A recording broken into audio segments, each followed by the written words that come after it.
I found out my wife and son were planning to move out without even telling me. It started on a Wednesday. Nothing special about the day. Just another evening. Just another leaky faucet I was trying to fix in the kitchen. I was lying on my back, wrench in hand, when I heard my son's voice drifting from upstairs. Low, hushed, a whisper. Not the kind of whisper kids use when they're hiding a surprise. This one was different. Nervous, secretive. I froze, mid-tighten, waiting until Dad's shift starts. Then something about a moving truck. For a second, I thought I was imagining it, mishearing through the echo of the pipes. But I stood anyway, slow, cautious, and that's when I saw it. Her laptop, my wife's, left open on the kitchen table. I hadn't touched it in years. Never needed to. Never wanted to. But the screen was still lit, and curiosity, or maybe instinct, pulled me in before I could talk myself out of it. Right there on the screen, in clean, quiet font, calendar entry. Moving day, Saturday 9 a.m. Dad will be gone. That was the moment. Not loud, not messy. No slammed doors. No screaming matches. No long broken fights leading up to it. Just a single sentence. A plan, and I wasn't in it. No conversation, no warning, no "can we talk?" Just a decision made in silence. A whole future redrawn without even penciling me in. They were planning to leave, not someday, not maybe. Saturday, 9 a.m. While I was at work, it felt like the air had been punched out of the house, like the walls knew and had been keeping it from me. I stared at the screen, not blinking, not breathing. I wasn't angry yet. I wasn't even heartbroken. I was just hollow, like someone had reached inside me and flicked off the switch that made everything feel real.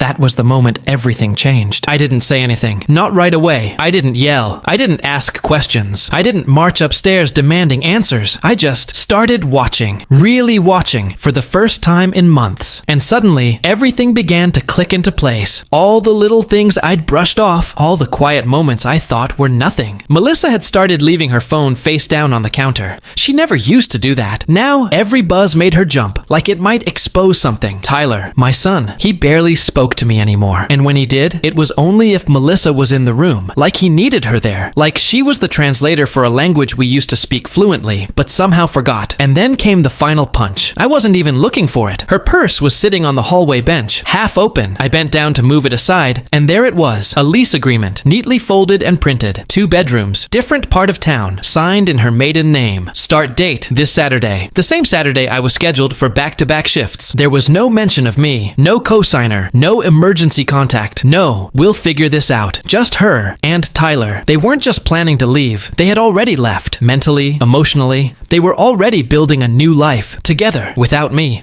And they were doing it quietly, as if I didn't matter, as if I had somehow been erased, not in a fight, not in an explosion, but in silence. The kind that creeps in over time and settles like dust on furniture no one touches anymore. Saturday came. The morning was quiet, too quiet. The kind of quiet that feels like it's holding its breath, waiting for something to snap. At exactly 8:47 a.m., I heard the soft crunch of wheels on gravel, the moving truck. I didn't rush to the window, didn't storm into the room. Instead, I stood in the hallway, just outside the frame of the front window, hidden, but close enough to hear everything, close enough to see just enough. Melissa was in the kitchen, calm, measured, like she was following a checklist, like this was just another item to cross off her to-do list. Pack, move, erase. Tyler walked past me, backpack slung over one shoulder, eyes straight ahead. He didn't say a word, not "Hey Dad," not "I'll be back," not even "Bye." I watched him step towards the door like I wasn't even there. That's when I said, "Going somewhere." They both stopped, like a power outage in the middle of a sentence. Melissa froze. Her back is still for me. Tyler paused, then turned away. Couldn't meet my eyes. Melissa blinked, hard, like she needed to reset her face before turning around. "We didn't want to do this like this," she said. I nodded, slowly. "No," I replied. "You didn't want to do this in front of me at all." Silence. Heavy. Awkward. Familiar now. Tyler stared at the floor. Melissa looked at me. But it wasn't the look of someone who regretted leaving. It was the look of someone who regretted being caught mid-exit. That moment, it didn't explode. It didn't scream. It just killed something inside me. Not my anger. Not even my pride. Something quieter. Like the last flicker of a pilot light going out in a house that used to feel warm. I didn't shout. Didn't curse. Didn't beg them to stay. I just walked past them. Slow. Steady. Like someone who had already grieved what was lost. Like someone who had made peace with being edited out of his own story. As I reached for my coat, I spoke. Calm. Measured. "I've already moved my savings." They both turned, confused. "The joint account?" I added. "Closed." Melissa blinked,